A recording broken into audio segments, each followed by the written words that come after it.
Y mire las cosas que podía decir Clemente. Decía, así como la ley a los judíos fue el callado para conocer a Cristo, así también lo es la filosofía.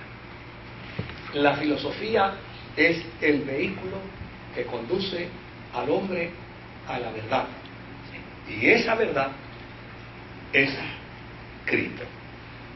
O sea, esa era la postulación de Clemente. Decía, así como la ley a los judíos fue el callado para conocer a Cristo, así también la filosofía. La relación entre la fe y la razón es muy estrecha. Una no puede funcionar sin la otra. Una nos ayuda a buscar a Dios y la otra a encontrarlo. O sea, él no está lejos de la verdad. Sí. No está lejos de la verdad.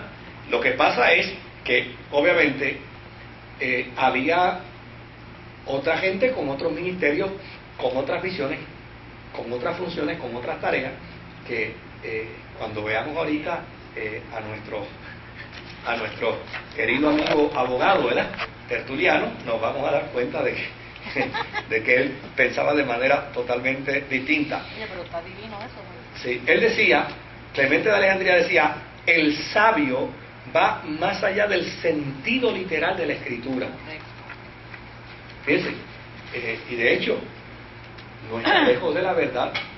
La razón por la que nuestros amigos, los testigos de Jehová, yerran tanto, y la razón por la que hay tantas doctrinas religiosas que yerran, es porque hacen una interpretación literal de la Sagrada Escritura. O sea, que esto decía que el sabio va más allá de la... Que el sabio va más allá de lo literal. no, sí, porque... Va más allá de lo literal. Que no simplemente lee e interpreta literalmente, sino, acuérdense que en ese tiempo dentro de la filosofía estaba el elemento de la dialéctica, estaba el elemento de la retórica, pero estaba también el elemento de la etimología, de buscar la raíz, de buscar el sentido real de las palabras, de cómo se dicen las cosas. El griego era muy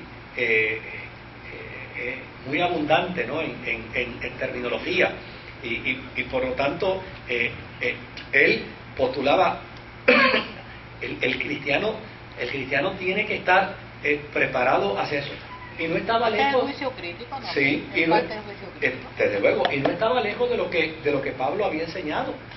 Por ejemplo, la carta de Pablo a Timoteo es que se ocupe en la lectura, que se ocupe en aprender, que toda escritura es inspirada por Dios y que es útil para enseñar y para redarguir.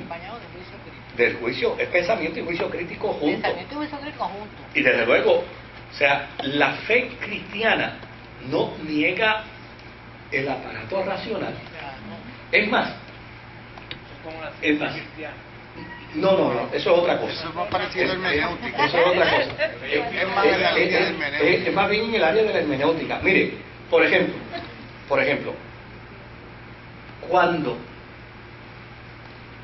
es que termina la razón y comienza la fe? Cuando dentro del campo de la razón el hombre se descubre incapaz para entender más. Entonces, de ahí en adelante tiene que depender ¿de qué? De la fe. Tiene que depender de la fe.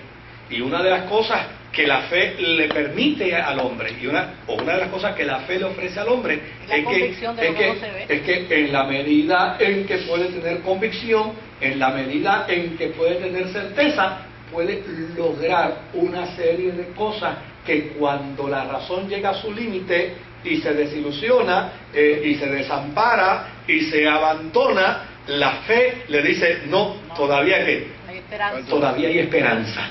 Entonces, en ese sentido, a mí me parece que Clemente era muy atinado en su planteamiento.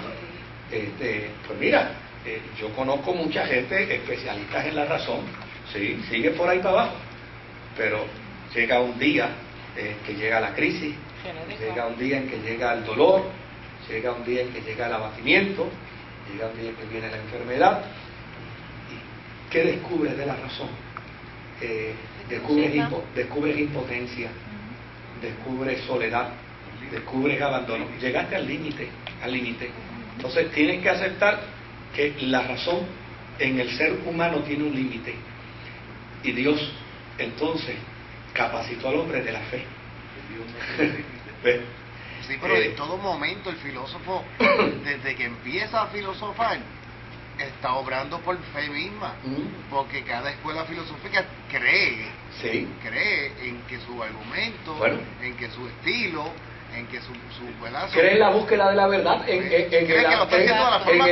el amor a la verdad, ¿verdad? Entonces, desde luego, la búsqueda de la verdad se va a lograr como resultado de la fe.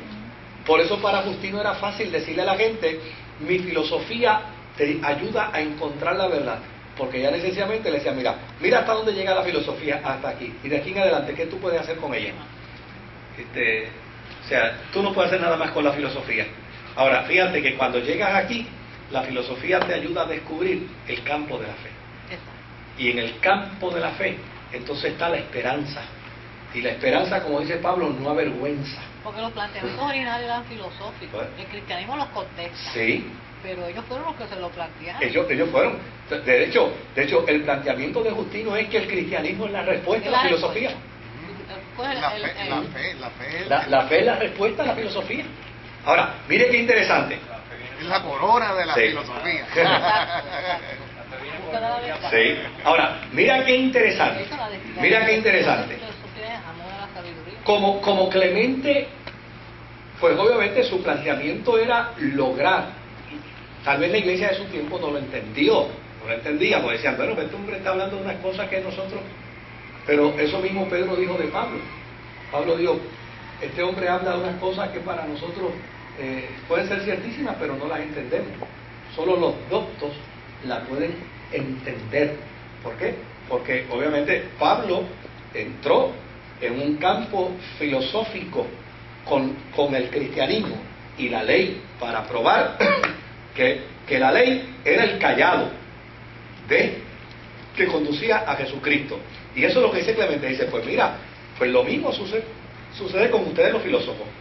Ustedes están en la filosofía, pues la filosofía es el cayado que los va a conducir a la persona de Jesucristo.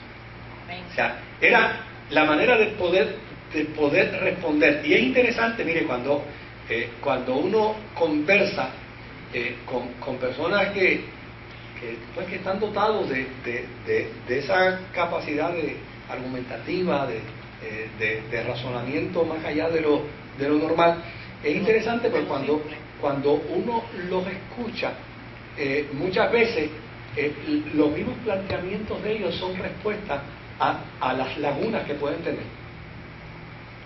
Por ejemplo, yo he dado el testimonio aquí de un profesor de la Escuela de Medicina de San Pedro de Macorís,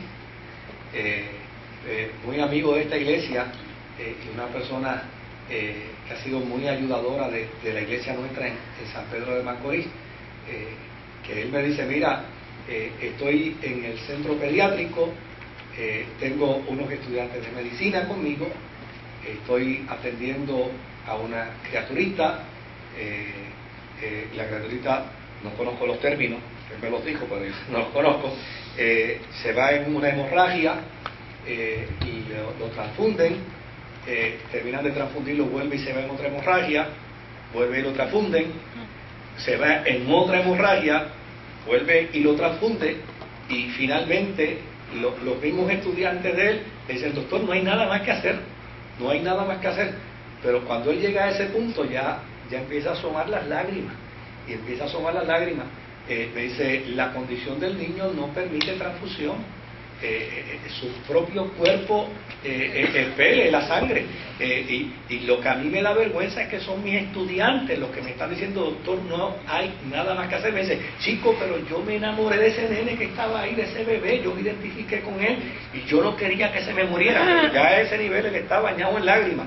Me dice: y cuando yo me vi desamparado, yo me acordé de lo que ustedes me dicen, que Dios es un Dios de milagros, que Dios es un Dios de portento, y lo que hice fue que me tiré de rodillas en la sala de operaciones y dije: Dios, yo no sé quién tú eres ni cómo tú te llamas, pero haz un milagro, yo no quiero que este nene se me muera. Y dice que volvió y le dijo: vamos a transfundirlo. Y dice: ya era normal hacerlo, pero empezó a responder.